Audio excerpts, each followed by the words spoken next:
जय सीताराम। जय जय राधे श्याम। जय गौ माता, जय गोपाल। भगवान के प्रिय भक्तों, आज आप श्री सुंदरकांड पाठ की हिंदी सुनेंगे और बहुत एक एक शब्द का आपको ठीक से अर्थ समझाया जाएगा। बलि बांधत प्रभु बाढ़ सो तनु वर्णि न जाई। यहाँ जामवंत जी कहते हैं कि जिस समय भगवान ने वामन अवतार लिया था, कह रहे उस समय मैं जवान था और मैंने भगवान की 7 प्रदक्षिणा कर ली थी। यहाँ सभी नील, नल, अंगद, जामवंत, हनुमान जी महाराज भगवान श्री रामचंद्र जी की आज्ञा लेकर और सीता माँ की खोज के लिए चलते हैं। तो यहाँ पर सबसे पहले उनकी भेंट स्वयं प्रभा नाम की एक देवी से होती है, जो देवी गुफा में तपस्या कर रही है। और यहाँ पर सभी वानर दल को प्यास लगी हुई है जल की, और जल को ढूंढते ढूंढते वो गुफा के अंदर पहुँचते हैं। तब जो स्वयं प्रभा नाम की देवी है वो कहती है, आप जल पीजिए और फल खाइए और आप सीता माँ को अवश्य उनकी जो है राजी खुशी की खबर आपको वैसे मिलेगी, आप उनके सुखद समाचार मिलेगा और आप अपने अपने नेत्र बंद कर लीजिए। जल पीजिए और फल खाइए और अपने अपने नेत्र बंद कर लीजिए। सभी वानर दल जल पीते हैं, फल खाते हैं और अपने अपने नेत्र बंद कर लेते हैं। और जब अपने नेत्र खोलते हैं तो अपने आप को समुद्र के किनारे खड़ा हुआ पाते हैं। यहाँ पर उनकी भेंट संपाति से होती है, जो जटायु का भाई है। संपाति जी कहते हैं, जो समुद्र के उस पार जाने आने में सामर्थ्य रखता हो वह लंका में जाकर सीता माँ की राजी खुशी खबर ला सकता है, क्योंकि मैं देख रहा हूँ माँ सीता यहीं से अशोक वाटिका में बैठी हुई हैं और जो आप में जाने आने का सामर्थ्य रखता हो वो लंका में इतने लंबे समुद्र को जो लांघ सकता है वो जा सकता है। सभी अपने अपने बल का अनुमान कर रहे हैं। अंगद जी कहते हैं, मैं जा सकता हूँ लेकिन आने में कुछ संशय है। यहाँ पर जामवंत जी कहते हैं, हनुमान जी महाराज आप बैठे बैठे क्या सोच रहे हैं? आपका जो अवतार हुआ राम काज के लिए हुआ है। और इतना सुनते ही हनुमान जी महाराज ने बहुत बड़ा विशाल रूप धारण कर लिया। यहाँ पर जामवंत जी एक बात और कहते हैं, कवन सो काज कठिन जग माही, जो नहीं हो तात तुम पाही। कहते हैं दुनिया में ऐसा कौन सा कार्य है जो आप नहीं कर सकते। ऐसे हनुमान जी के विषय में कहा गया है कि संसार के दुर्गम काज जगत के जेते सुगम अनुग्रह तुमरे देते, नासे रोग हरे सब पीरा, राम द्वारे तुम रखवारे, अष्ट सिद्धि नव निधि के दाता। हनुमान जी महाराज अतुलित बलधामा है। तो जो रीछ जामवंत जी हैं वो उन्हें उनका बल याद कराते हैं। कहते हैं, भाई कवन सा काज कठिन जग माही, जो नहीं होता तुम पाई। हनुमान जी महाराज बहुत बड़ा रूप धारण करते हैं और कहते हैं, क्या लंका को यहीं उठा लाऊं, क्या रावण को समाप्त कर दूं, और क्या रावण को लंका को समुद्र में डबो दूं। कहा नहीं भाई, ऐसा कुछ नहीं करना, सीता माँ की राजी खुशी खबर लानी है और अपना बल थोड़ा रावण को दिखाना। तो यहाँ पर यह भी बताया गया है कि एक लीला चल रही है। इस लीला में जामवंत जी कहते हैं कि भाई जो इस लीला को गाएगा सुनेगा वो बिना ही परिश्रम के भवसागर से पार हो जाएगा, क्योंकि भगवान राम जो है वो मनुष्य नहीं है, परमात्मा है और वो एक लीला कर रहे हैं। और एक जो बहुत महत्वपूर्ण दोहा है, भव भे सज रघुनाथ जसु, सुनई जे नर अरु नारी, तीन कर सकल मनोरथ सिद्ध करे दशरारी। भगवान का जो यश है वो जन्म मरण का जो रोग होता है भव भय का, उसकी अचूक दवा है भगवान का जो एक यश है। और जो स्त्री या पुरुष कोई भी सुंदरकांड पाठ सुनेंगे, भगवान भोलेनाथ कहते हैं मैं उनकी सभी इच्छाएं पूरी करूंगा। काम कोटि शोभा अधिक नीलोत्पंदन श्याम, जासु नाम खग सुनी, जासु नाम अग खग बधी है, सुनिए तासु गुणग्राम। ये भगवान का नाम बड़ा कल्याणकारी है। भगवान के प्रिय भक्तों, अभी तक हम लोग जो आपको इस समय कोई आपके सामने जो बात रखी गई है तो हम लोग ये जो था वृत्तांत, ये श्री सुंदरकांड पाठ का महत्तम है। श्री सुंदरकांड पाठ हमें सुनने से क्या फ़ायदा होगा, श्री सुंदरकांड पाठ हमें गाने से क्या फ़ायदा होगा, ये भगवान भोलेनाथ जी कहते हैं कि जो इसे सुनेगा अथवा इसे गाएगा वो परम पद को प्राप्त करेगा। ऐसी भगवान ने इसमें वचन दिया।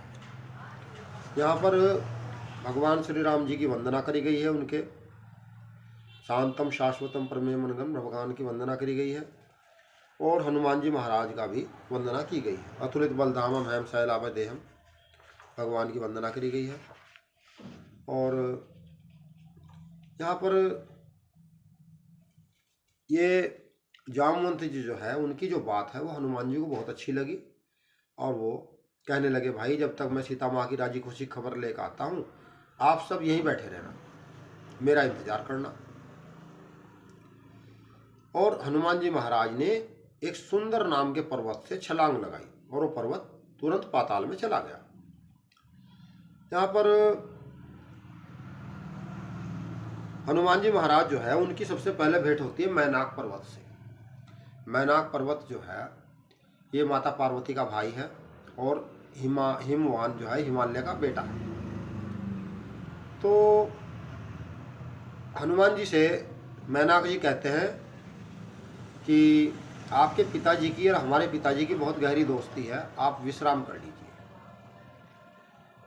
तब हनुमान जी महाराज कहते हैं कि आपके जो पिताजी हैं और मेरे पिताजी की दोस्ती है तो आप मेरे काका हुए, और उन्हें ऐसे छू देते हैं मैनाक पर्वत को और कहते हैं आपका बहुत बहुत धन्यवाद है, लेकिन राम का जो काज है उसमें मुझे विश्राम नहीं करना है। राम काज की मतलब राम को कार्य को करने के बाद फिर विश्राम करूँ ऐसे। अब इस समय जब भगवान हनुमान जी महाराज चलते हैं तो उस समय देवता ये सोचने लगे कि हनुमान जी महाराज के पास इतना पावर, इतनी बल, इतनी बुद्धि, जो रावण से टक्कर ले, ये सब कुछ है क्या? क्योंकि हनुमान जी महाराज पहली बार दुश्मन के खेमे में जा रहे हैं। अगर हमारा पहला ही तीर निष्फल हो जाए तो आगे हमें फिर थोड़ा सा दिक्कत हो जाएगी, क्यों ना आजमा लिया जाए। आजकल लोग भी भगवान को आजमाते हैं, देवता भी हनुमान जी महाराज को आजमा रहे हैं। उन्होंने सुरसा को भेजा कि जाओ आप परीक्षा ले लीजिए। देखिए भगवान को कभी नहीं आजमाना चाहिए मेरे हिसाब से। देवता भगवान की कैबिनेट है। आजकल विश्व में जो उथल पुथल चल रही है तो वो शनि जी महाराज, लोग अन्य धर्मों के लोग या अन्य पंथों के लोग जो है वो हमारे सनातन धर्म को नहीं ठीक से मानते हैं, जबकि सूर्य तो एक ही है। पूरा सनातन धर्म का एक ही सूर्य सबको प्रकाशित करता है, चंद्रमा एक ही है। जो इनके वंशज का पूरा चंद्रमा के वंश सूर्य वंश का पूरा वर्णन है, भगवान राम है उनके वंश में, और चंद्र वंश में पूरा वर्णन हर वंश का है। तो यहाँ पर सुरसा ने अपना जो है कहा कि मैं आपको खाऊंगी, मेरा आहार है, आप ये है वो है। सुरसा ने अपना पूरा मुंह खोल दिया और हनुमान जी महाराज ने उससे दुगना कर लिया।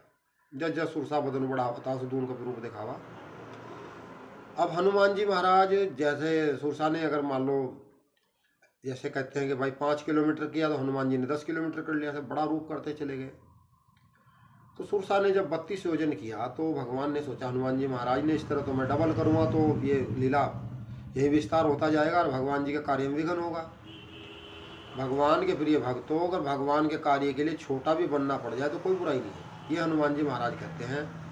और हनुमान जी महाराज बहुत छोटा रूप धारण करके सुरसा के मुंह में से होकर निकल कर जाते हैं। कहते हैं माँ मैंने आपकी बात पूरी कर दी, मैं आपके मुंह से होकर आ गया।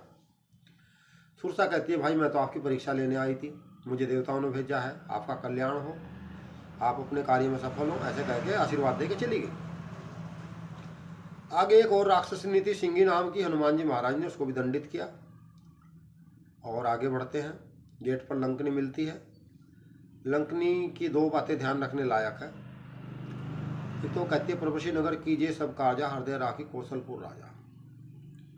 तो यहाँ पर ये कहने का आशय ये है कि जब हम लोग कहीं यात्रा पे जाते हैं, कहीं 4 व्हीलर 2 व्हीलर लेके जाते हैं, तो हमें ये चौपाई अवश्य कह देनी चाहिए, प्रभुषी नगर कीजिए सब कार्या, हृदय राखी कौशलपुर राजा। और एक चौपाई क्या है, वो सुरसा कहती है कि तात स्वर्ग अप वर्ग सुख धरिय तुला एक अंग, अतुल न ताई सकल मिली जो सुख सल्लव सत्संग। ठीक है जी। तो यहाँ पर कहने का अभिप्राय यह है कि लंकनी ने भी हनुमान जी महाराज को आशीर्वाद दिया। कहा कि जब ब्रह्मा जी रावण को वरदान दिया तब वो मुझे कह के गए थे, जैसे ही कोई वानर तुम्हारे कोई आघात चोट लगे वानर के द्वारा तो समझ लेना लंका का नाश होने वाला है। ऐसे कह करके हनुमान जी महाराज आगे बढ़ते हैं और पूरी लंका में ढूंढते हैं और कहीं पे जो है वो सीता माँ का पता नहीं लगता है। तो लंका में जो है क्या देखते हैं, लंका में देखते हैं कि भाई बहुत सुंदर सुंदर बगीचे हैं, पहलवान हैं, सुंदर सुंदर स्त्रियां हैं, बहुत कुछ देखते हैं। बहुत गलियां हैं, चौराहे हैं और उसके पास युद्ध का बहुत सारा सामान है और अप्सराएं हैं, गंधर्व कन्याएं हैं, बहुत सब कुछ है रावण के पास। और वो जो है देखते हैं ऐसे छोटा रूप धर करके लंका में घूमते हैं। तो यहाँ पर भगवान के प्रिय भक्तों कहने का अभिप्राय यह है कि जब वो पूरी लंका में घूम रहे थे तो उन्हें एक घर दिखाई दिया वहाँ पर जिस पे भगवान राम के चिन्ह बने हुए, धनुष का चिन्ह था, शंख का चिन्ह था।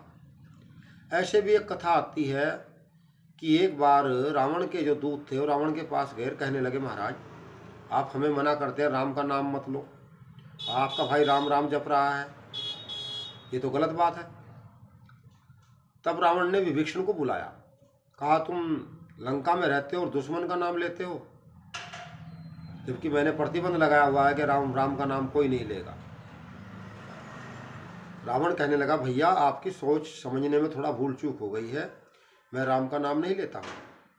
तो बोला आप क्या लेते हैं? बोला रा से रावण और मैं से मंदोदरी, जो भाभी जी हैं मंदोदरी उनका नाम मैं से है और आपका नाम रा से है रावण।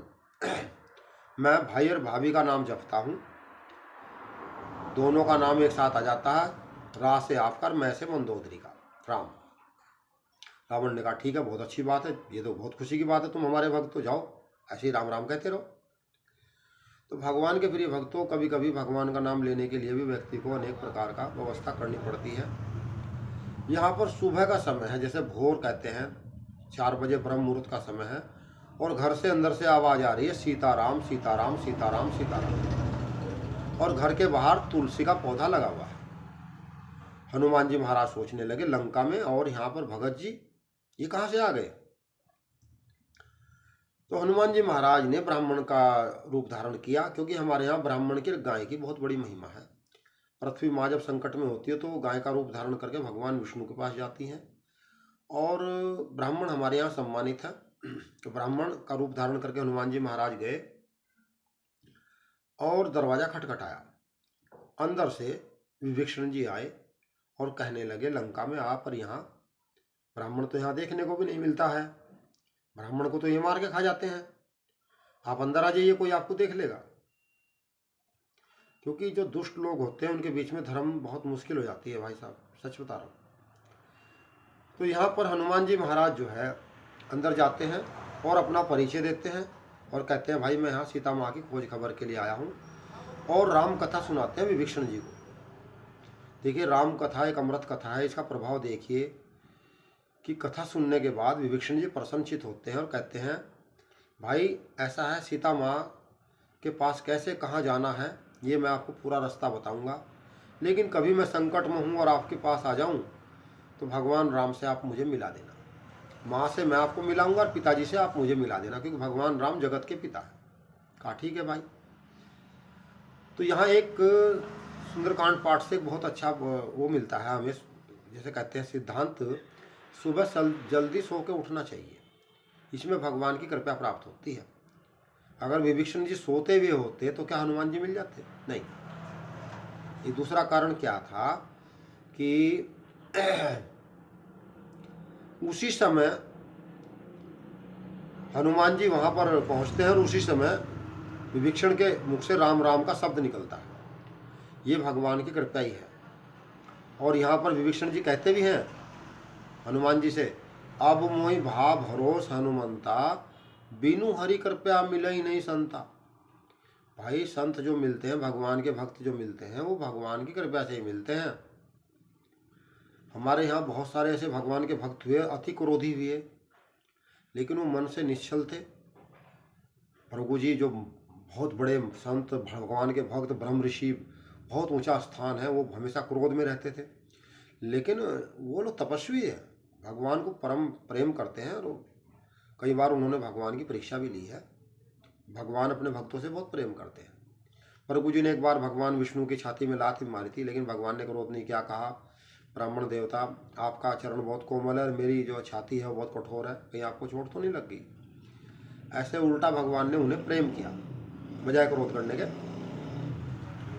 और एक कहावत ये भी आई है कहने में कि समा बड़न को चाहिए, छोटन को उत्पात।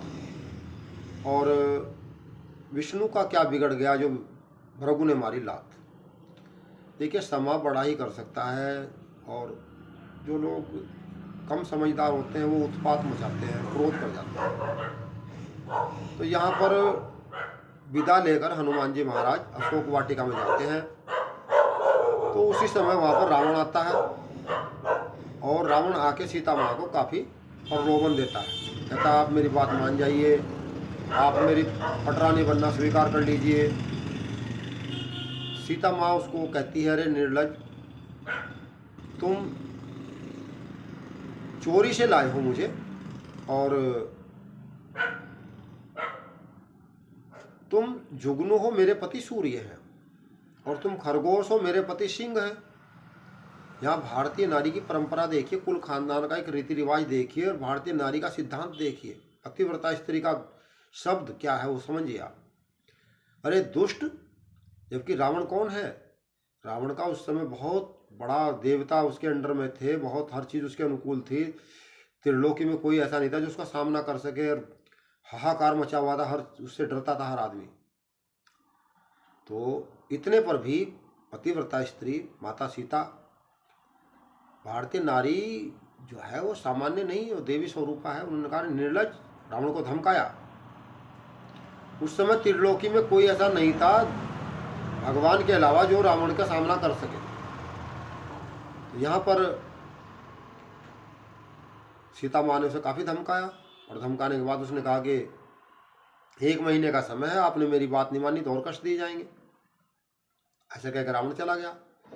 तो हनुमान जी महाराज जिस समय रावण आया, उस समय वहीं अशोक वृक्ष के ऊपर बैठे हुए थे, जहाँ सीता माँ नीचे बैठी हुई थी। देखिए, जल्दी में, हड़बड़ाहट में कोई काम नहीं करना चाहिए, उसमें बहुत नुकसान हो जाता है कभी कभी। हनुमान जी महाराज अगर उसी समय एक्शन लेते तो काफ़ी गड़बड़ हो जाता। लेकिन हनुमान जी महाराज ये सोच रहे थे कि देखता हूँ यहाँ कौन रक्षा करता है सीता माँ की। कहते हैं भगवान सब जगह है। तो रावण जब सीता माँ को मारने के लिए हावी हुआ, तभी मंदोदरी ने पकड़ लिया। देखिए, बहुत सोच समझने की बातें हैं। अगर कोई व्यक्ति किसी स्त्री पर आसक्त है तो उसकी पत्नी यही चाहेगी कि वो स्त्री ना रहे, मर जाए या कुछ हो जाए, ताकि मेरा पति उसकी तरफ ना जाए। लेकिन मंदोदरी पतिव्रता है, और वो पतिव्रता के नियम जानती है। उसने कहा, यहाँ इनका पति नहीं है, ये तपस्विनी है, आपका स्त्री के ऊपर हाथ उठाना शोभा नहीं देता, और आप ऐसा निंदित कर्म न करें। ऐसे कहने के बाद जो है रावण मान गया।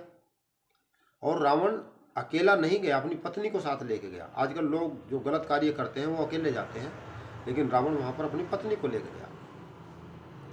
तो यहाँ पर भगवान के प्रिय भक्तों, रावण जब चला जाता है तो सीता माँ जो है बहुत परेशान होती हैं, सोचती हैं ऐसा दिन देखना पड़ रहा है, क्यों भगवान मेरे से नाराज हैं। भगवान को बहुत याद करती है, उनका नाम का जाप करती है। और हनुमान जी महाराज सब देखते हैं। उन्हें ऐसा लगता है कि सीता माँ का दुख देख के उन्हें काफ़ी दुख होता है, और वो वृक्ष के ऊपर छुपे हुए हैं, वहीं से राम कथा सुनाते हैं अपने आने तक। अपने आने तक की कथा ही उन्होंने विभीषण को सुनाई। तो यहाँ पर ऊपर से हनुमान जी महाराज अंगूठी भी छोड़ देते हैं, मुद्रिका सीता माँ के पास डाल देते हैं, छोड़ देते हैं, पेड़ से ऊपर से डाल देते हैं। तब सीता माँ कहती है, अरे भाई, जिसने कानों को अमृत के समान सुख देने वाली ये कथा सुनाई है, और जो ये मुद्रिका लाया है, वो सामने क्यों नहीं आ जाता। अब सीता माँ के सामने जब हनुमान जी गए तो सीता माँ मुंह फेर के बैठ गई। कहा, भाई कोई रावण का आदमी ना हो।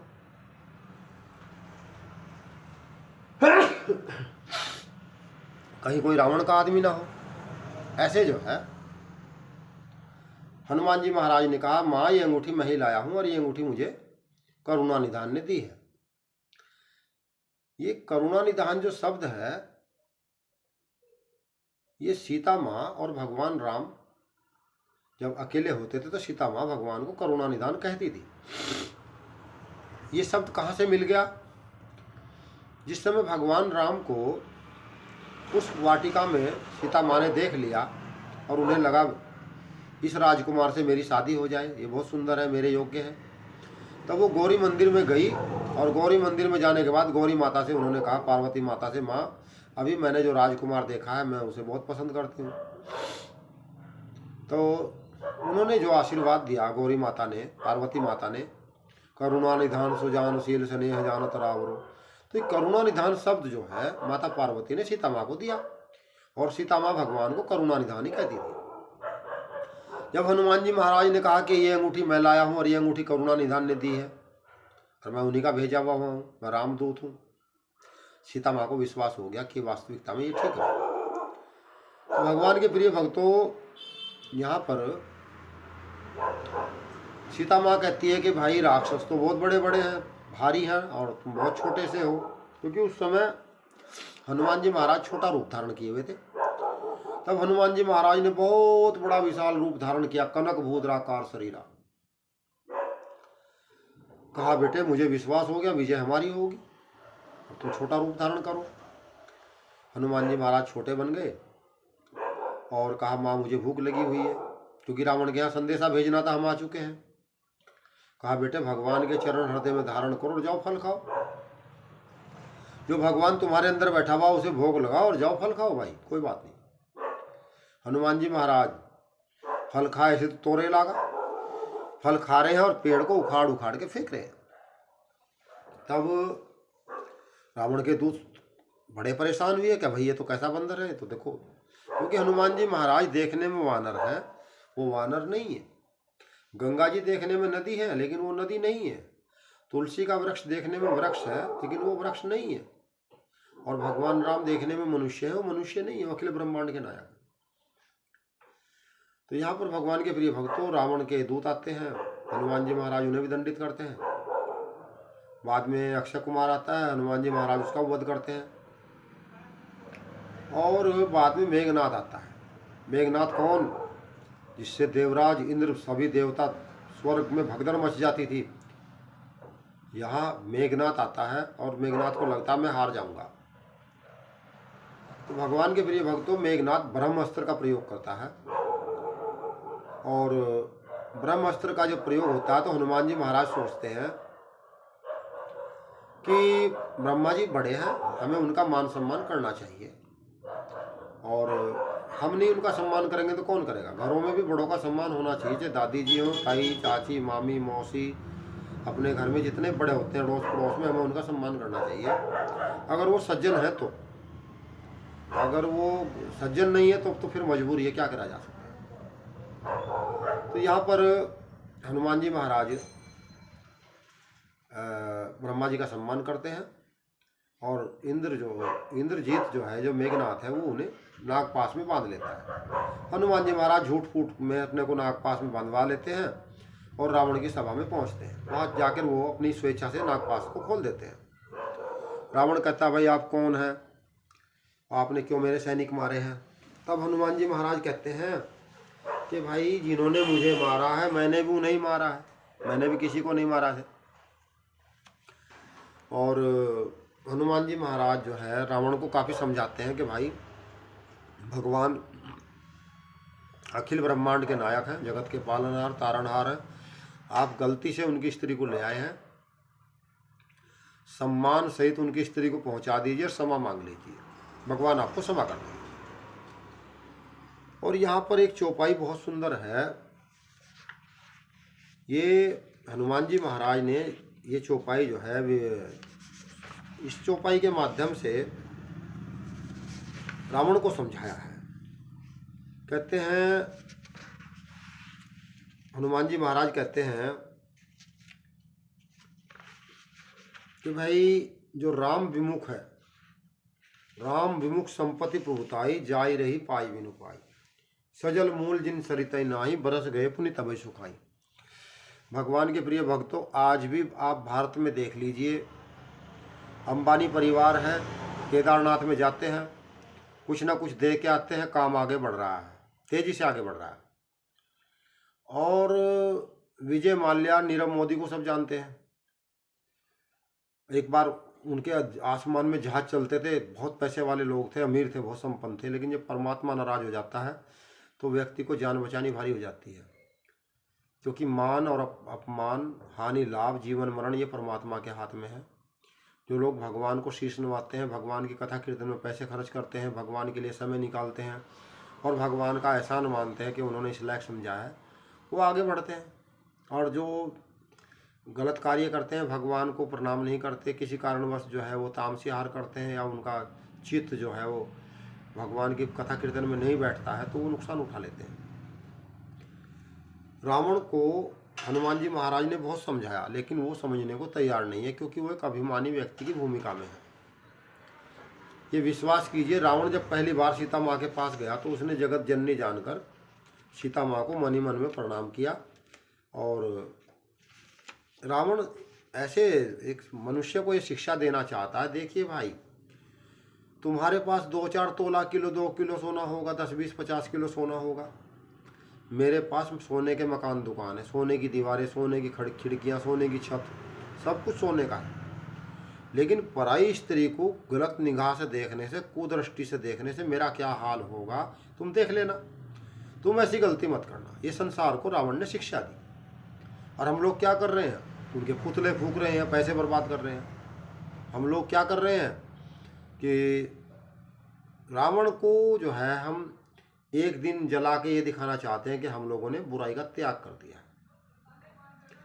रावण तो भगवान के पार्षद है, वो तो जयर विजय हैं, वो तो किस सुराफ के बस आगे पृथ्वी पर लीला चल रही है। भगवान लीला में अपने जो उनके पार्षद होते हैं उन्हें शामिल करते हैं। तो यहाँ पर कहते हैं भक्तों के प्रति जो अपराध हो जाता है, एक बार जयर विजय ने सनकादि ऋषि के प्रति कुछ अपराध कर दिया था, वो उसकी उन्हें सजा भुगतनी पड़ गई। तो भगवान के प्रिय भक्तों, रावण ने हनुमान जी महाराज की कोई बात नहीं मानी। विनाश काले विपरीत बुद्धि, जब व्यक्ति का नाश होना होता है सबसे पहले उसकी अकल खराब हो जाती है। कहा भाई, हम लोग जो है हमें बड़े बड़े सिर झुकाते हैं हमारे सामने, और ये वानर जो है हमें शिक्षा दे रहा है, हमारा गुरु बनने का प्रयास कर रहा है, इसे दंडित करेंगे। तो उसी समय विभीषण जी आए, कहा भाई दूत है, इसे ज़्यादा गलत कोई ऐसा दंड ना दे। तब रावण की जो है बुद्धि खराब थी, तो हनुमान जी महाराज ने सरस्वती माँ का आह्वान किया। सरस्वती माँ रावण की जीभा पर बैठ गई और रावण कहने लगा, इसकी पूंछ में कपड़ा बांध दीजिए और तेल लगा दीजिए और आग लगा दीजिए।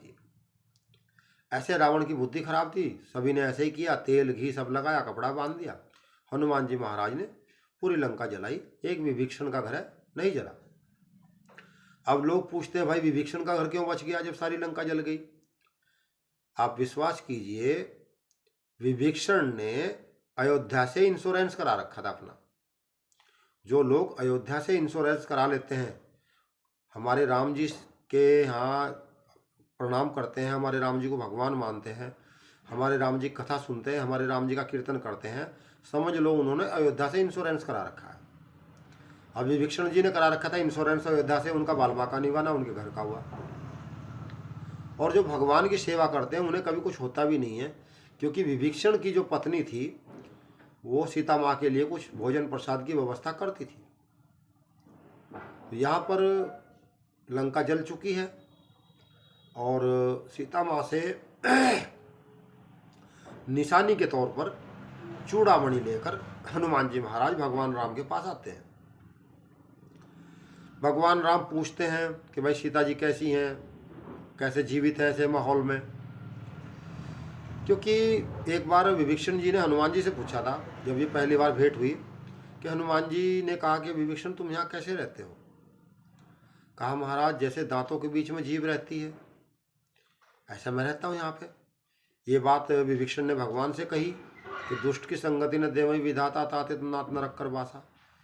दुष्ट व्यक्ति के पास रहना बहुत मुश्किल होता है, क्योंकि वो बहुत दिक्कत होती है उसमें। ऐसे भगवान ने विभीषण से पूछ लिया कि दुष्ट के पास रहने में क्या दिक्कत है। बोला महाराज, हमने सुना है कि मरने के बाद आदमी को नरक भी मिलता है जो गलत काम करते हैं, लेकिन दुष्ट व्यक्ति जीते जी नरक कर देता है जीवन को, इसलिए दुष्ट की संगति ठीक नहीं है। तो यहाँ पर भगवान राम पूछते हैं भाई सीता जी कैसी है। तब हनुमान जी महाराज कहते हैं, कहे हनुमंत विपति प्रभु सोई जब तब सुमरण भजन न होई। कहा महाराज सीता जी ठीक हैं, आपके नाम का जाप कर रही हैं, आपके नाम उन्हें पहरा रख रहा है, उनका पहरा दे रहा है। और विपत्ति संकट तो भगवान जब ही होते हैं जब आपका नाम कोई नहीं लेता। और यहाँ पर जामवंत जी एक बहुत अच्छी बात कहते हैं, जामवंत कह सुन रघुराया जा पर नाथ करो तुम दाया, ताही सुधा शुभ कुशल निरंतर सुर नर मुनि प्रसन्नता ऊपर।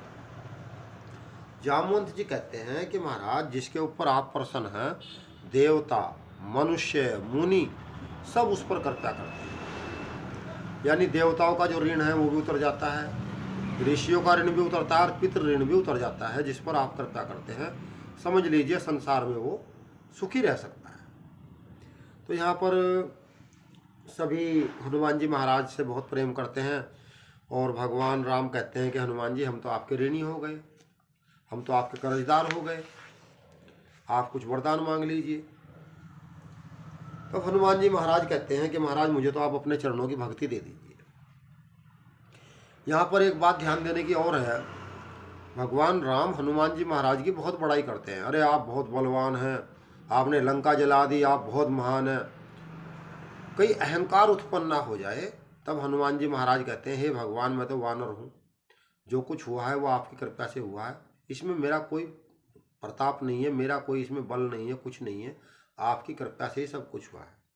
क्योंकि प्रभु मुद्रिका मेली मुखमाई जल्दी लांग अचरज नाई, भगवान का नाम जो मुद्रिका थी अंगूठी थी उस पर राम लिखा हुआ था, हनुमान जी महाराज ने मुख में रखा और समुद्र लांग गए।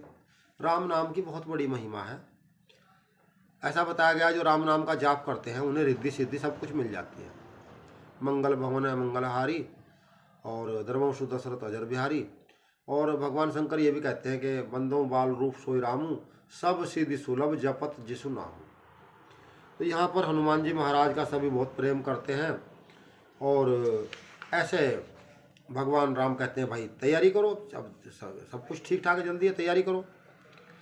उधर जो है जो रावण के यहाँ जो है मंदोदरी जी अपने जो उसके गुप्तचर विभाग होता है, जो दूतियाँ होती हैं, उनसे सुनती है नगरवासियों से कि भगवान राम जो है वो उधर आए हुए हैं, समुद्र के उस पार हैं, और सीता जी की खोज के लिए वानर आया था, उसने ऐसे पूरी लंका जलाई।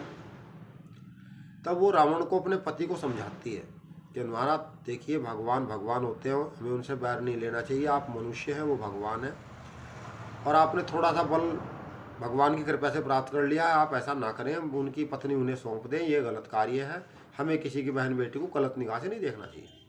मंदोदरी एक शालीन सभ्य गुणवान पतिव्रता स्त्री है, वो अपने पति को समझा रही है। लेकिन कहीं कहीं ऐसा देखने में आता, विश्वास कीजिए मैं सच बोल रहा हूँ, कहीं कहीं तो पति बहुत अच्छा है, पत्नी नालायक है, और कहीं कहीं पत्नी बहुत अच्छी है, पति नालायक।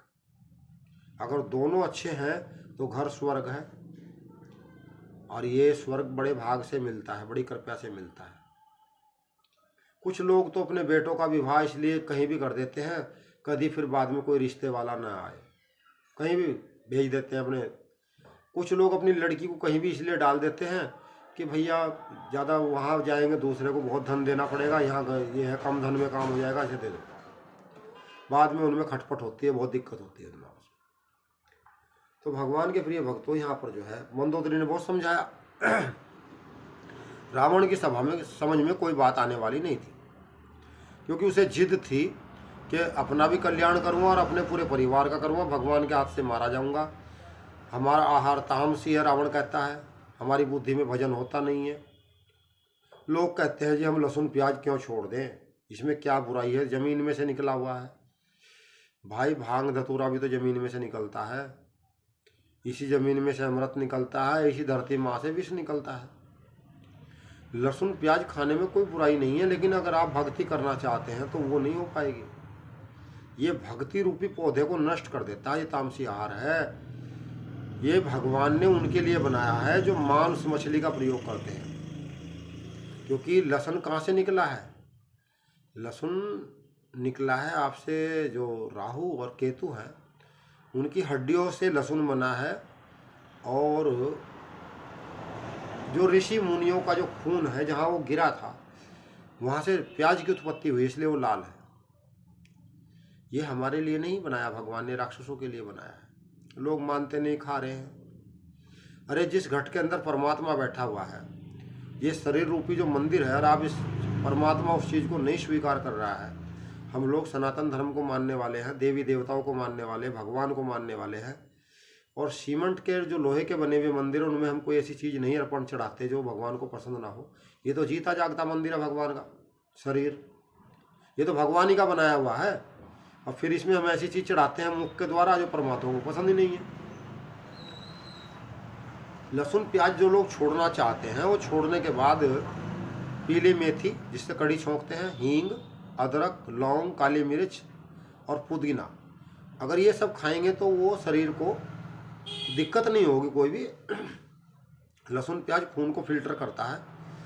तो ये बाकी चीज़ें जो मैं आपको बताई है, पुदीना, लौंग, काली मिर्च, अदरक, हींग, ये सब चीज़ें जो हैं वो उसकी पूर्ति करेंगी। और सात्विक आहार करेंगे तो बुद्धि भी सात्विक होगी, विचार भी शुद्ध होगा। तो भगवान के प्रिय भक्तों, यहाँ पर जो है रावण मानने को तैयार नहीं है। रावण अपनी सभा में जाता है तो सभासद जो है उनसे रावण पूछता है हमें क्या करना चाहिए। अब सभासद क्या सोचते हैं, अरे जिसने अपनी पत्नी की बात नहीं मानी वो हमारी मानेगा क्या। सभासद सोचते हैं कि इसे हम सही सलाह देंगे तो ये मानने वाला आदमी नहीं है।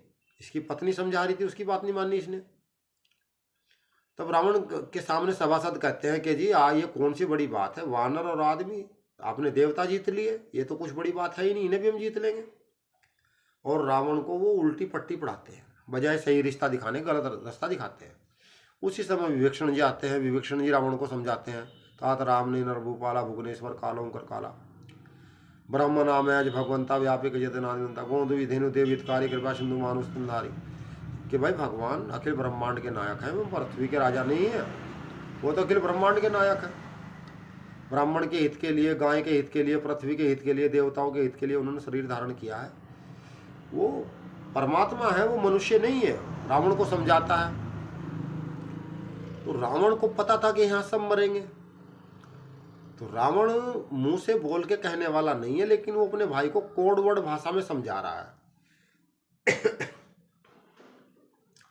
रावण अपने भाई को कहना चाहता है कि जब हमने वरदान मांग लिया था तो हमारा वरदान तो भगवान से हमने मांग लिया कि वानर और मनुष्य के द्वारा ही मरे, किसी के द्वारा ना मरे।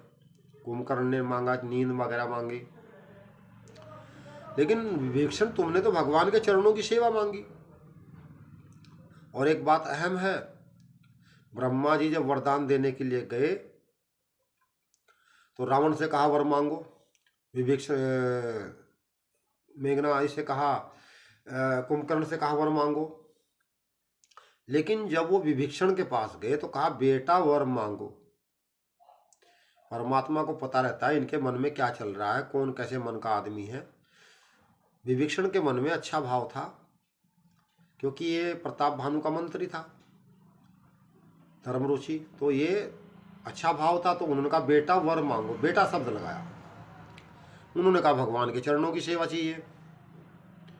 तो रावण कहता है यहाँ सब मरेंगे, यहाँ कोई नहीं बचेगा भाई, तू चरणों में चला जा। एक आदमी हमारे मरने के बाद कोई कनागत काटने वाला भी तो चाहिए, कोई पितरों को पानी देने वाला भी तो चाहिए।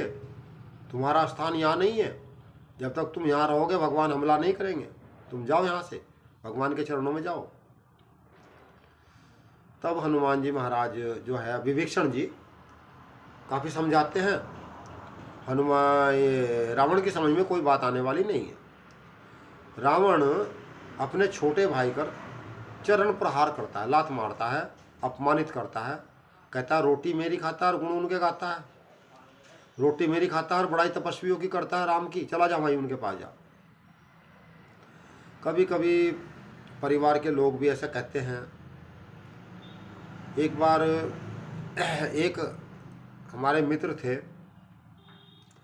उन्हें व्यापार में बहुत घाटा हो गया। व्यापार में घाटा हो गया तो उनके परिवार के लोगों ने कहा कि हमने तुम्हें बहुत मना करी, राम राम मत करो, राम राम मत करो, अब करो राम राम, राम राम की वजह से घाटा हुआ तुम्हें, अब राम ही तुम्हारा पूरा पाड़ेगा। और ऐसे कह के उन्होंने उसका त्याग कर दिया। तो भगवान के प्रिय भक्तों, विभीषण का लात मार दी और वो भगवान के पास चले गए। अपने जो उनके सचिव वगैरह मंत्री थे सबको साथ लेके चले गए और वहाँ जा कर के उन्होंने कहा कि भाई मैं भगवान की शरण में आया हूँ। तब वानर दूत जो थे उन्होंने कहा कि अभी आकाश मार्ग से गए थे ये लोग, तो आकाश मार्ग में कहा अभी वहीं रुकिए, हम संदेशा भेजते हैं।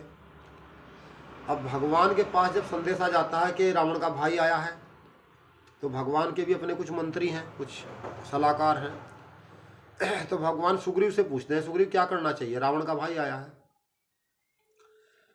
तो सुग्रीव कहता है महाराज इसमें सोचने की क्या बात है, दुश्मन का भाई है, एक कमरे में बंद कर देते हैं, उसके ऊपर जो है पिटाई करते हैं उसकी खूब, वो हमारा भेद लेने के लिए आया है। तब भगवान कहते हैं, अन्य दूसरों से पूछते हैं भाई कैसे करना चाहिए, क्या करना चाहिए, उसको क्या उसके साथ व्यवहार करें। सब अपनी अपनी बात कहते हैं कि दुश्मन का भाई है, उसकी हमें कोई ज़्यादा उसकी तरफ ध्यान नहीं देना चाहिए, उसे बंदी बना लेना चाहिए। भगवान कहते हैं मैंने आपकी सबकी बात सुन ली, ये बात जो आप कह रहे हैं दुश्मन के साथ ऐसा ही व्यवहार करना चाहिए, लेकिन मेरा अपना एक नियम है, जो मेरी शरण में आ जाए, भले ही उसने ज़िंदगी भर कितने ही पाप करे हो, बुरे कर्म करे हो, भले उसने कोई मांस मछली खाए हो, भले उसने कोई किसी की बहन बेटी को गलत निगाह से देखा हो, भले वो दुराचारी हो, पापी हो, उसने कितना ही गलत काम किया हो, अगर वो ऐसे प्रायश्चित करे कि भगवान मैं आगे कोई गलती नहीं करूँगा और मेरी शरण में आ जाए, तो मैं उसे माफ़ कर देता हूँ और उसे साधु बना देता हूँ। साधु किसे कहते हैं? साधु वह है जिसने अपने मन को साध लिया या जिसने जीव का स्वाद त्याग दिया, जो मिल जाए सो खा लेता है। महात्मा कौन है? जो महान आत्मा है वही महात्मा है। और संत कौन है? जो समाज को सुधारने का कार्य करे वही संत है।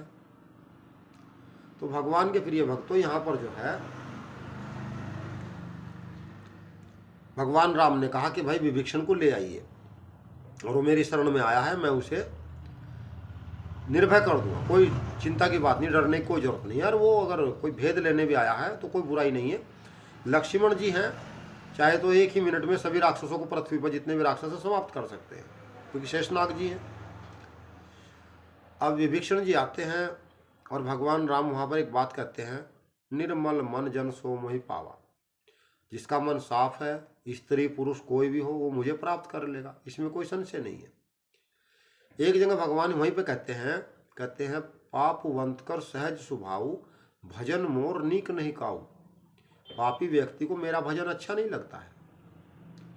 और भगवान यहाँ ये भी कहते हैं, कुमति सुमति सब के उर रही, नाथ पुराण निगमस कहीं। जहाँ सुमति तय संपत्ति नाना, जहाँ कुमति तय विपत्ति निदाना। भाई ऐसा है, अच्छी बुद्धि और खराब बुद्धि सबके अंदर है, लेकिन जो अच्छी बुद्धि का प्रयोग करता है वो आगे बढ़ता है, तरक्की करता है, और जो खोटी बुद्धि का प्रयोग करता है, गलत कार्य में अपने मन को लगाता है, वो पिछड़ जाता है, बहुत नुकसान होता है। तो विभीषण जी आते हैं, भगवान के चरण कमलों को देखते हैं, भगवान के नेत्र को देखते हैं, भगवान के मुख को देखते हैं, बड़ा प्रसन्न होते हैं। कहते हैं भगवान जब मैं रास्ते में आ रहा था तो मेरे मन में विचार चल रहा था कि जैसे उन्होंने बाली को मार के सुग्रीव को राज्य दे दिया, वैसे ही वो रावण को मार के मुझे भी राज्य दे देंगे। लालच था मुझे, कुछ आ रहा था मेरे रास्ते में, लेकिन आपके चरणों के दर्शन करके मुझे कुछ नहीं चाहिए भगवान, मुझे कुछ नहीं चाहिए। मैं आपके चरणों में मुझे बड़ा अच्छा लग रहा है, यहाँ कथा है, कीर्तन है, सत्य है, सत्संग है। आज मैं एक दोहा, जो संत का दोहा है, वो मैं मन ही मन में मेरे चल रहा था। आए हैं सो जाएंगे राजा रंग फकीर, एक सिंहासन चढ़ चला एक बंधा जंजीर। कहते हैं जो फकीर होता है वो भगवान का भजन करता है, वो अपना संतोष धन से जीता है, कपट छल से बचा रहता है, किसी को दंडित नहीं करता, सरल भाव होता है, उनका जीवन सात्विक होता है, तो वो सिंहासन पर बैठ के जाते हैं। आए हैं सो जाएंगे राजा रंग फकीर। जो फकीर होता है वो सिंहासन पर बैठ के जाता है अंत समय, और जो राजा होता है वो नाना प्रकार की कुछ गलतियां कर बैठता है, उसे जंजीर में बांध के ले जाता है। आए हैं सो जाएंगे राजा रंग फकीर, एक सिंहासन चढ़ चला, एक बंधा जंजीर। तो भगवान के प्रिय भक्तों, यहाँ पर जो है विभीषण कहता है मुझे कुछ नहीं चाहिए भगवान, मैं तो आपका दर्शन करके बड़ा प्रसन्न हूँ, और मैंने उन चरणों का भी ध्यान किया जो भगवान शंकर जी ने अपने हृदय में धारण करते हैं, मुझे बड़ी प्रसन्नता हुई है। तब भगवान जो है पूछते हैं कि भाई ये हमें समुद्र जो है पार जाना है, कैसे करना चाहिए। पहले भगवान विभीषण जी के कहने पर 3 दिन के लिए प्रार्थना करते हैं, समुद्र से रास्ता मांगते हैं। उसी समय रावण ये देखने के लिए कि भाई ये विभीषण कहाँ जाता है, क्या करता है, क्योंकि मुसीबत में कुछ लोग आत्महत्या भी कर लेते हैं, भक्त भगवान की तरफ ही जाता है। तो यहाँ पर रावण के जो दूत हैं सुक और सारंग वो आते हैं, और आकर के जब देखते हैं कि भाई विभीषण को बहुत सम्मान मिल गया, विभीषण को लंका का राजा बना दिया, तो यहाँ पर सुख सारंग जो है वो भूल जाते हैं कि हम राक्षस हैं, भगवान के नाम का कीर्तन करना शुरू कर देते हैं। श्री राम जय राम जय जय राम, श्री राम जय राम जय जय राम, श्री राम जय राम जय जय राम। अब जो उनका जो कपट रूप था, जो वानर बना घूम रहे थे वे, वो भूल गए और राक्षस बन गए। वानरों ने देखा कि राक्षस कहाँ से आ गए। वानर जो थे उन्हें पकड़ लिया, बंदी बनाया और उन्हें नाना प्रकार के कष्ट देने लगे।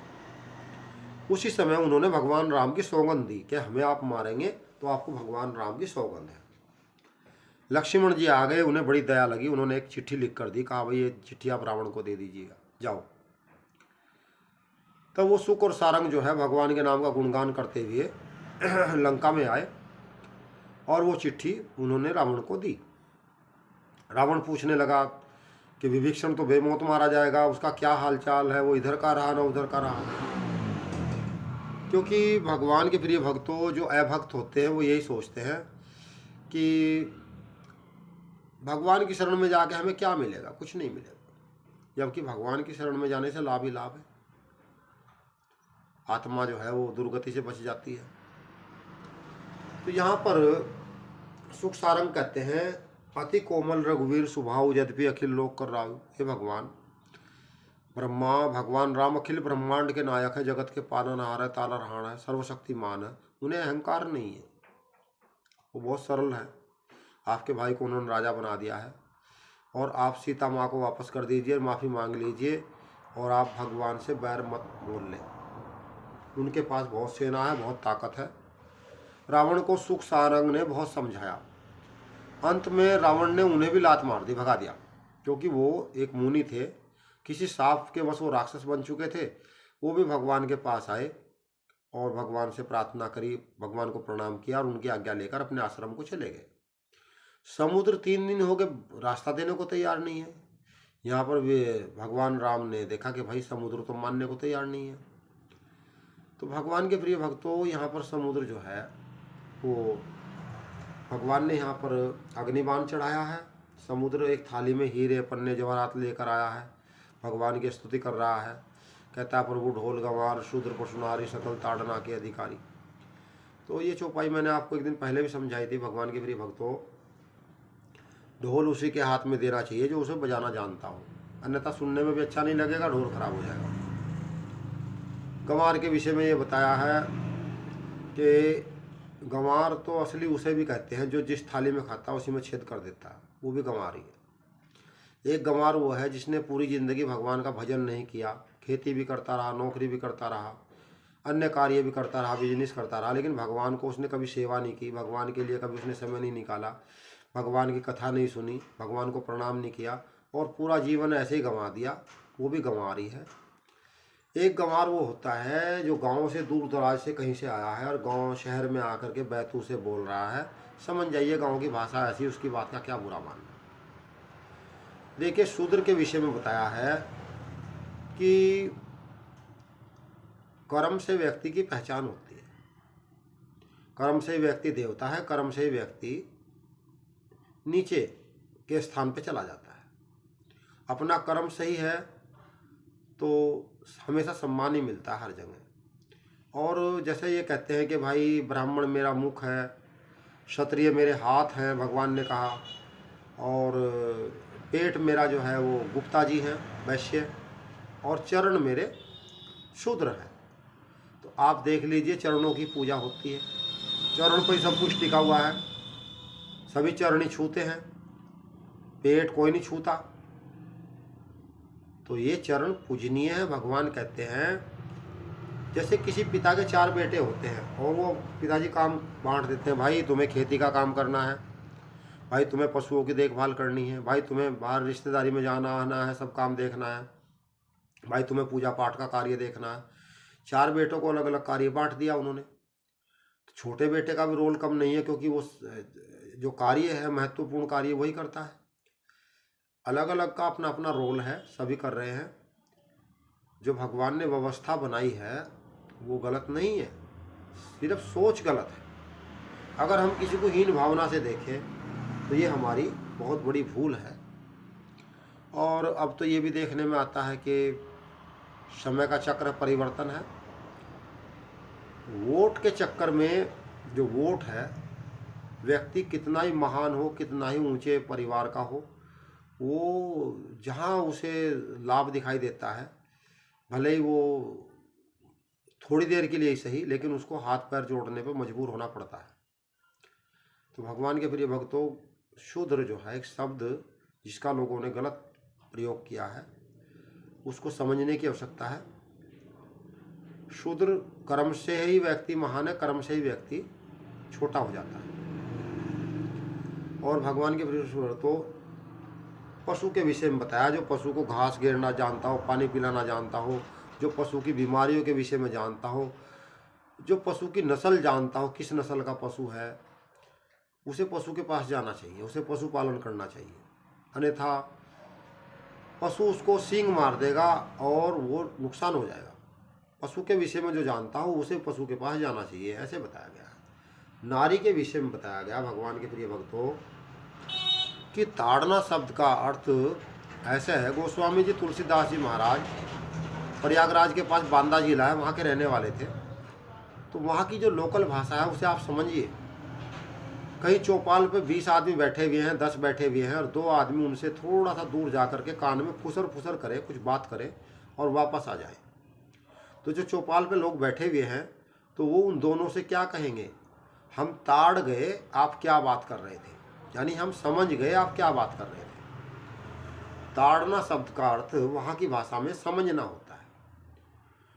तो भगवान के प्रिय भक्तों, नारी जो है, नारी के विषय में ऐसा बताया गया है कि सब कुछ इसी पर टिका हुआ है।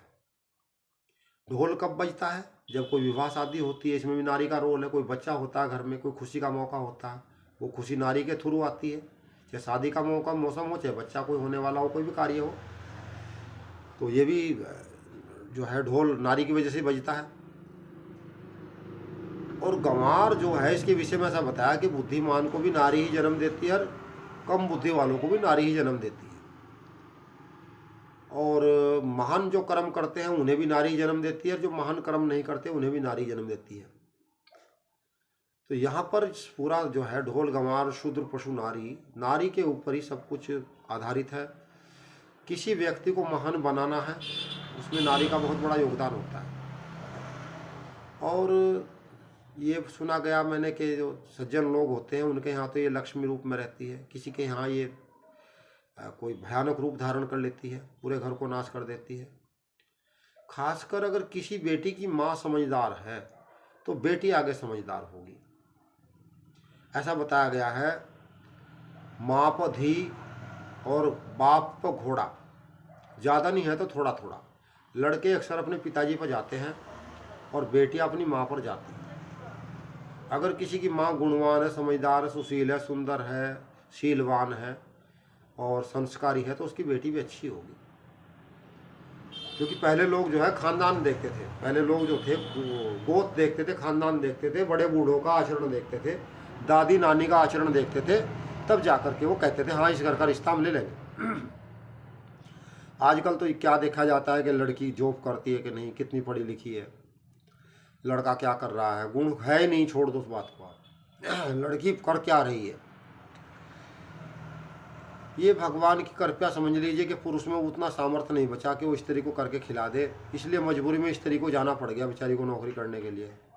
पहले सब घर में रहती थी। स्त्री क्या है, समुद्र के अंदर से जो 14 रत्न निकले थे उनमें से एक स्त्री लक्ष्मी स्वरूपा निकली थी। 14 रत्नों में से स्त्री भी एक रत्न है। अब रत्न को आप कहीं ऐसे ही छोड़ देंगे बाहर, घर से बाहर, तो वो कौन उसे चुरा ले, क्या उसे नुकसान पहुंचा दे, कोई पता नहीं है। चार दीवारी के अंदर, घर के अंदर स्त्री सेफ है, सुरक्षित है। बहुत सारी बेटियां भारत में, किस किस का नाम लेंगे हम, अंकिता भंडारी है, अंकिता, कितने नाम है, मेरे से मौजवानी याद भी नहीं, अंकिता तोमर है, पता नहीं कितने नाम है। क्यों उनका कत्ल हो गया? क्योंकि उन्हें माता पिता ने बजाय उनकी शादी करने के, बेटी पढ़ने जाओ, बेटी नौकरी कर लो। अब वो किसी राक्षस के धक्के चढ़ गई, उन्हें कत्ल कर दिया उसका। भाई समझने की बात है, बहन बेटी घर की इज्जत होती है, वो घर में सेफ है, सुरक्षित है। कठिन परिश्रम करना चाहिए पुरुष को, स्त्री के लिए कमा के लाना चाहिए। स्त्री घर की शोभा है। मुझे पता नहीं सच है झूठ है, मैंने एक जगह शास्त्र में पढ़ा है, जो लोग स्त्री की कमाई खाते हैं वो नरक में जाते हैं। इसका अभिप्राय क्या हो सकता है ये मैं नहीं जानता हूँ, लेकिन शास्त्रों में स्त्री को ऐसे नौकरी करने का आदेश नहीं है। पहले तो कभी नहीं सुना आपने कहीं कोई सीता माँ या कोई अन्य किसी ऋषि की पत्नी कहीं गई, कोई नहीं। पतिव्रत का धर्म पालन करें, बच्चों की देखभाल करें, घर में बड़ों का सम्मान करें, खाना बनाएं, घर में कपड़ों की साफ सफाई करें। जब ये बात मैं अपनी पत्नी के सामने करता हूँ तो बहुत गुस्सा हो जाती है। वो कहती है आप ऐसी बातें क्यों करते हैं? नहीं, जो लिखा हुआ है वही बता रहा हूँ, सच है। ताड़ना शब्द का अर्थ मारना छेदना नहीं है। ताड़ना शब्द का अर्थ है स्त्री को समझना, वो क्या कहना चाह रही है, क्या नहीं कहना चाह रही है। ये बात सच है कि इसे भगवान भी नहीं समझ पाए। समुद्र की गहराई को नापा जा सकता है, स्त्री के मन की गहराई को नहीं नापा जा सकता। इसके विषय में तो पुराणों में ये भी लिखा गया है, अगर ये अपनी पे आ जाए तो अपने भाई, पिता, पुत्र, पति, किसी को भी समाप्त कर सकती है। ये किसी पर अपनी कृपया दृष्टि बनाए रखे परिवार के ऊपर तो परिवार फलते फूलते हैं। जब ये रुष्ट हो जाती है तो बहुत नुकसान हो जाता है। और पहले तो होते था विवाह, पहले विवाह होते थे, अब तो समझौता होता है। कितना दोगे, कितना लोगे, कैसे क्या करोगे। अब तो एक तरह से विवाह नहीं हो रहा है। लड़की वाले ने पहले तो अपनी लड़की के शादी में पढ़ाई पे बहुत पैसा लगाया, बाद में उसे ये पूछा जाता दोगे क्या? अरे भाई, लड़कियों की संख्या घट रही है, सीबीएसई बोर्ड की पढ़ाई बहुत महंगी पढ़ाई है, शादी में बहुत पैसा लगता है। लड़की वाले पे मत दबाव बनाइए। गुणवान हो, संस्कारवान हो, अच्छी लड़की हो, अगर आपको मिल रही है तो कोई बुराई नहीं है। उस पर धन का, गाड़ी का, दहेज का, कपड़े का, ज्वेलरी का, बारात का, उस पर दबाव मत बनाइए कि बैंक्वेट हॉल में शादी होनी चाहिए, ये है वो है। कोई दबाव मत बनाइए, ये देश के लिए, समाज के लिए बहुत नुकसानदायक है। लड़की गुणवान है, शीलवान है, समझदार है, समझ लीजिए वही धन है। जैसे कहते हैं दुल्हन ही दहेज है, तो समझ जाइए। हम लोग ज़्यादा विस्तार से कहेंगे तो वो ठीक नहीं होगा। लड़की गुणवान है, समझदार है, तो वो घर की लक्ष्मी है। और ताड़ना शब्द का अर्थ मारना छेदना नहीं है। ताड़ना शब्द का अर्थ है समझना। किसी बहन बेटी से नुकसान हो जाए तो उसका कभी उसे धमकाना नहीं चाहिए। जो उसका अगर परिवार संयुक्त है तो उसका जो जेठ है, जेठानी है, उसे समझना चाहिए कि भाई सब मिलके घर परिवार को आगे ले जाना चाहते हैं। जेठ जेठानी जो है मिलजुल कर रहे, बहन की तरह रहे, और उसकी भावनाओं का सम्मान करें। जो नारी है उसकी भावनाओं का सम्मान करे। जो शादीशुदा बेटी है, जो शादीशुदा है, जो दाम्पत्य जीवन में है, उसके जो ससुराल वाले हैं वो उसको समझें। वो अगर कोई उससे भूल चूक भी हो रही है तो उसे प्रयास करें कि सुधार ले। अगर किसी कारणवश वो अपनी भूल को सुधारने में तैयार नहीं है तो किसी भी तरीके से उसका त्याग कर दें। क्योंकि कभी कभी हम लोग ज़बरदस्ती करते हैं तो ज़बरदस्ती के परिणाम बहुत खतरनाक निकलते हैं। कहते हैं राड़ से तो अच्छी बाढ़ है। जीवन में कभी कभी आदमी जब अपने मन मर्जी से परिवार को झुकाना है, मोड़ना चाहता है, तो उसका परिणाम ठीक नहीं होता। स्त्री जो है वो घर की शोभा है, घर की इज्जत है, घर का मान सम्मान है। और वैसे तो आप लोग खुद समझदार हैं, अगर मैं कुछ भूल चूक से कह गया हूँ तो मुझे क्षमा करें आप उसे, क्योंकि संसार अपने तरीके से चलता है। संसार भगवान के तरीके से नहीं चलता, अपने तरीके से चलता है। भगवान के तरीके से तो वो जब चलता है जब सारे रास्ते बंद हो जाते हैं, तब वो भगवान के तरीके से चलता है। तो भगवान के प्रिय भक्तों, यहाँ पर जो है ढोल गंवार शूद्र पशु नारी का वृत्तांत है। इसे किसी अन्यथा न ले, ताड़ना शब्द का मतलब होता है समझना या समझाना। तो यहाँ पर भगवान जो है समुद्र कहता है कि प्रभु नल नील नाम के 2 वानर हैं आपकी, जो विश्वकर्मा के पुत्र हैं, वो अच्छा पुल बना देंगे। और ये बाण जो आपने चढ़ाया अग्नि बाण, इसे मेरे उत्तर दिशा में छोड़ दीजिए, वहाँ कुछ दुष्ट लोग रहते हैं। तो यहाँ पर सुंदरकांड पाठ में जैसे देखने को मिलता है कि हमारे यहाँ शरीर के अंदर 5 प्रकार की वायु होती है, अपानाय, प्राणाय, स्वानाय, व्यानाय, उदानाय। हनुमान जी महाराज 55 मुख हैं, भगवान शंकर 55 है, 5 तत्वों से शरीर बना है। और ये 5वां अध्याय है सुंदरकांड पाठ। क्योंकि इसका नाम सुंदर क्यों है? सत्यम शिवम सुंदरम, शिव ही सत्य है, शिव ही सुंदर है। ये भगवान शिव का लिखा हुआ ग्रंथ है। इसी ग्रंथ के 3 नाम हैं, राम कथा, अमृत कथा, अमर कथा। भगवान के प्रिय भक्तों, यहाँ पर समुद्र की जो सलाह थी भगवान ने मान ली है, और भगवान ने जो है वो उत्तर दिशा में बाण छोड़ दिया है। और यहाँ पर भगवान कहते हैं कि भाई अब आगे जो है अपना कार्य बढ़ाएं जैसे भी हो सके। तो यहाँ पर जो है हनुमान जी महाराज सभी मिलकर के यहाँ पर भगवान राम ने भगवान शंकर की पूजा भी की है, जो रामेश्वर जी के नाम से है, श्री रामेश्वरम। ऐसे बताया गया है कि यहाँ पर जो है जो हरिद्वार से गंगा जल ला करके श्री रामेश्वर जी पर चढ़ाते हैं, उन्हें भगवान एक सामुप्य सायुज्य कुछ ऐसी मुक्ति है वो उन्हें मिलती है। और ऐसे बताया गया है कि साकल सुमंगल दायक रघुनायक गुणगान, सादर सुनित तरे भव सिंधु बिना जल जान। कि ये भगवान का जो गुणगान है, जो इसे सुनेगा वो बिना ही नाव के, बिना ही किसी जहाज के भवसागर से पार हो जाएगा। और गोस्वामी जी तो कहते हैं कि तज सकल आस भरोस गावई सुनई संतत सठ मना। गोस्वामी जी अपने मन को कह रहे हैं कि संसार की जो आशाएं हैं, संसार के जो एक भरोसे हैं, उन्हें त्याग दो और भगवान का आश्रय लो, भगवान का गुणगान करो। और ये बहुत फ़ायदेमंद चीज़ है, इसमें कोई नुकसान नहीं है। तो भगवान के प्रिय भक्तों, ये सुंदरकांड पाठ की हिंदी थी। इसमें हम लोग एक राम नाम की माला कर लेनी चाहिए, जिस समय राम राम 1, राम राम 2, राम राम 3, राम राम 4, राम राम 5, राम राम 6, राम राम 7, राम राम 8, राम राम 9, राम राम 10, ऐसे कहते कहते 108 बार जो है राम राम की माला कर लेनी चाहिए। और सुंदरकांड पाठ के बाद जो है ऐसा बताया गया है कि कलयुग के समस्त पापों का नाश करने वाले श्री रामचरितमानस का यह 5वां सोपान संपूर्ण हुआ। और राम नाम की माला करें। राम नाम की माला के बाद श्री हनुमान चालीसा करें। श्री गुरु चरण सरोज रजनी मनुख सुधारी, वर्णव रघुवर विमल जसु जो दायक फलचारी, बुद्धिहीन तनु जान के सुमरो पवन कुमार, बल बुद्धि विद्या देव हरऊ क्लेश विकार। जय हनुमान ज्ञान गुण सागर, जय कपीश लोक उजागर। भगवान के प्रिय भक्तों, जब हनुमान जी महाराज का हम गुणगान करते हैं तो भगवान हमारे ऊपर कृपा करते हैं।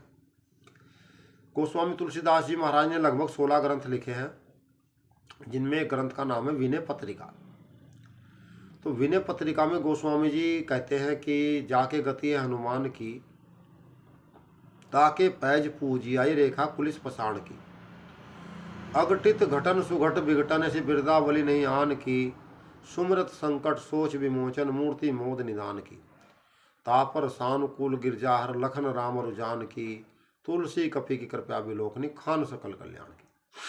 कहते हैं जो हनुमान जी महाराज का गुणगान कराते हैं, श्री सुंदरकांड पाठ अपने घर परिवार में कराते हैं, तो भगवान शंकर, माता पार्वती भगवान राम, लक्ष्मण जी और माता सीता, 5 का आशीर्वाद बिना मांगे ही मिल जाता है, मांगने की भी आवश्यकता नहीं पड़ती। और आपका जो कार्य है, आपका जो मनोरथ है, आपका जो काम अटके हुए हैं, वो तुरंत उनमें सफलता प्राप्त होती है। घर में से बीमारियां भाग जाती हैं, झगड़े मुकदमों से निवृत्ति होती है, पितृ प्रसन्न होते हैं, देवता प्रसन्न होते हैं, क्योंकि देवता हमें धूप देते हैं। पितरों का दिया हुआ शरीर है, प्रॉपर्टी है। और ऋषि मुनि जो हैं उनका लाया हुआ, जैसे गंगा जी हैं, ऋषि मुनियों के लिखे हुए ग्रंथ हैं।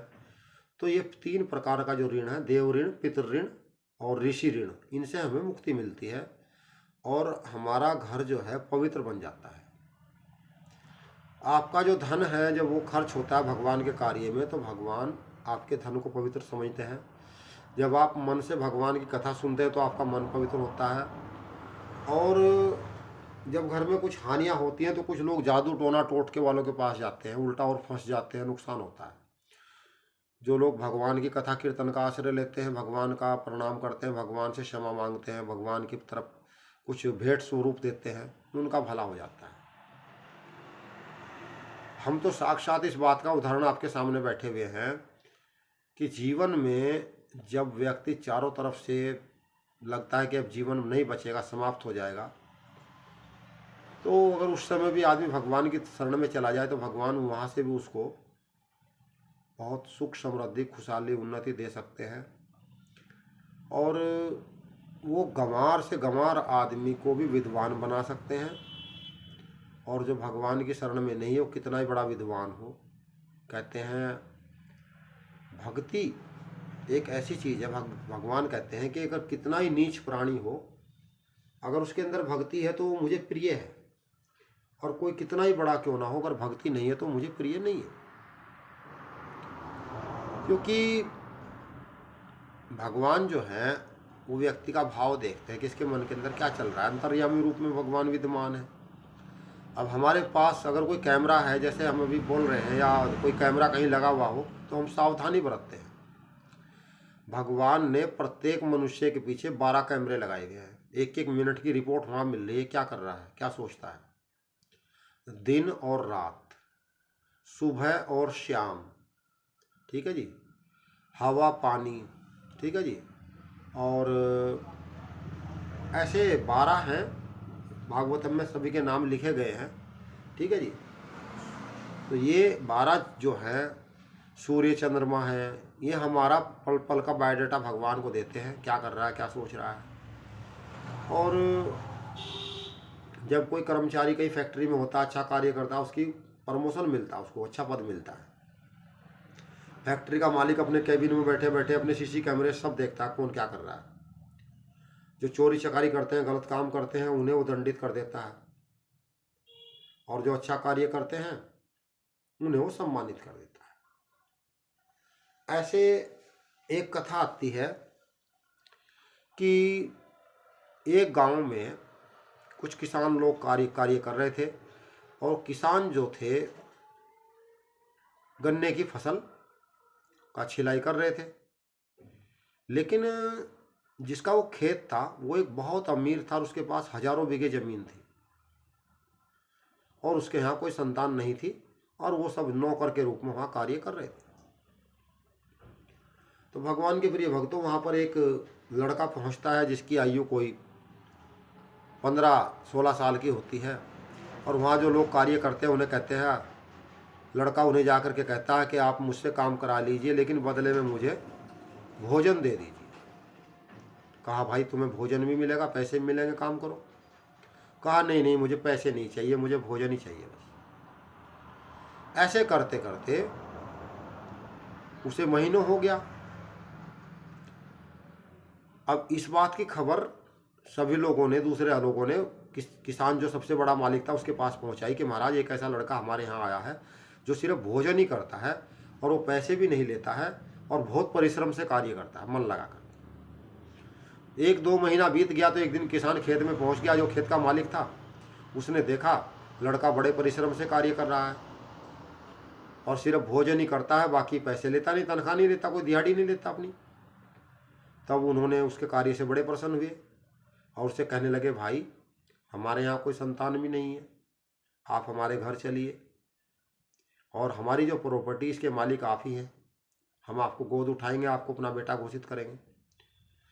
तो भगवान के प्रिय भक्तों, जब हम लोग निस्वार्थ भाव से कार्य करते हैं तो परमात्मा जो सारे जहान का मालिक है वो हमें पता नहीं क्या दे देगा।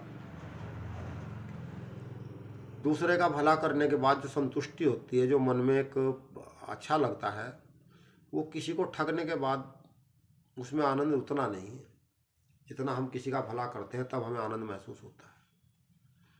भगवान के प्रिय भक्तों, जहाँ कहीं भी सुंदरकांड पाठ होता है तो वहाँ हम लोग एक अनाउंसमेंट करते हैं कि आप हमारा जो यूट्यूब चैनल है उसके ऊपर जो है सर्च करें और श्री सुंदरकांड पाठ की हिंदी आप वहाँ से सुन लें।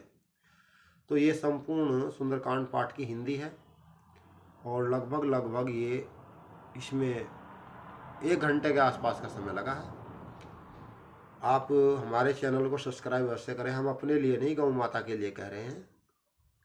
गायें जो है इस टाइम संकट में है, अगर आप लोग हमारे चैनल को सब्सक्राइब करेंगे तो गौ माता का लाभ हो सकता है और आपके परिवार में सुख समृद्धि बढ़े, आपका परिवार खुशहाल रहे और सुख आपके यहाँ दिन प्रतिदिन बढ़ता ही चला जाए। गुणवान संतान हो आपके यहाँ, आपके परिवार में जो स्त्रियां हैं वो भगवान की भक्त हों, भगवान की सेवा पूजा में लगे रहें, व्रत करती रहें, उनका जीवन उन्हें खूब खुशियाँ दे। और हम ऐसी भगवान से प्रार्थना करते हैं, आपकी भगवान सभी मनोरथ पूरे करे। भगवान आपका व्यापार, आपका खेती का कार्य, सब कुछ भगवान अच्छा करें, ऐसा हम भगवान से निवेदन प्रार्थना करते हैं। जय जय सीताराम, जय जय राधे श्याम, जय गौ माता, जय गोपाल।